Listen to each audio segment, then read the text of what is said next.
Bonjour à tous, on se retrouve pour une nouvelle position et ici on prend les noirs.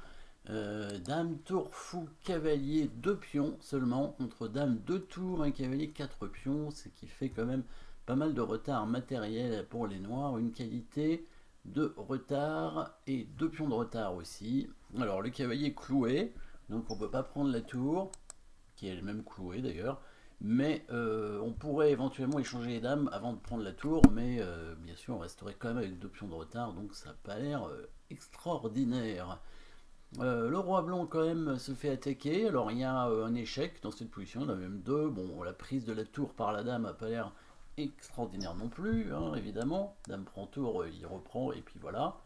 On va plutôt analyser la prise du pion avec la tour ici en H2, hein. C'est le seul coup forcé qui nous reste, hein, avec les noirs. Le roi doit prendre parce que la tour est clouée, encore une fois, hein, très important évidemment de voir ça. Le roi sur la diagonale, hein, de la dame, donc la tour ne peut pas bouger. Le roi est obligé de prendre, est-ce que là il y aurait un échec de dame? Alors si la dame blanche n'avait pas été là, on aurait pu faire mat en H3, mais ouais, là c'est pas bon évidemment. Donc on va plutôt faire échec en H5, hein, pour éviter de se faire prendre la dame. Il ne peut pas couvrir avec sa dame puisque là on prendrait, donc il va aller en G3, et ici plusieurs échecs. Alors là ça devient intéressant, le cavalier est toujours cloué, hein, pas oublier, le cavalier est toujours cloué, la dame peut faire échec, le fou peut faire échec, il y a beaucoup d'échecs dans cette position. On pourrait faire échec en H3 à nouveau avec la dame cette fois parce que euh, le roi est devant, donc la dame blanche ne peut pas prendre. Par contre le roi peut prendre le cavalier, et derrière, il y a encore des échecs, mais le roi va peut-être s'enfuir. Si on fait échec en F5, il revient en G3, et en plus il fait échec à la découverte. Donc peut-être échec en H4 plutôt avec la dame, et le roi va venir en F3, il s'enfuit aussi. En G5 c'est pareil, le cavalier peut pas bouger. Est-ce que le fou peut donner échec en H4 du coup? Si le roi revient en H2, on fait une découverte en prenant le pion en F2 et on va mater. Et si le roi prend le cavalier, vous avez trouvé le mat final avec la dame protégée par le pion. Le roi n'a plus de cases. Regardons cette petite combinaison. Assez simple, mais quand même, il faut voir jusqu'au bout, hein, les échecs. Il faut bien trouver les bons échecs aussi dans l'ordre. Donc là, pas le choix, hein, il faut envisager absolument le coup forcé, tour prend pion H2, parce que bah, dans la position, on a quand même du retard matériel. On a dit qu'on pouvait récupérer la qualité, mais on restait quand même avec 2 pions de retard, donc on risque pas de gagner la partie.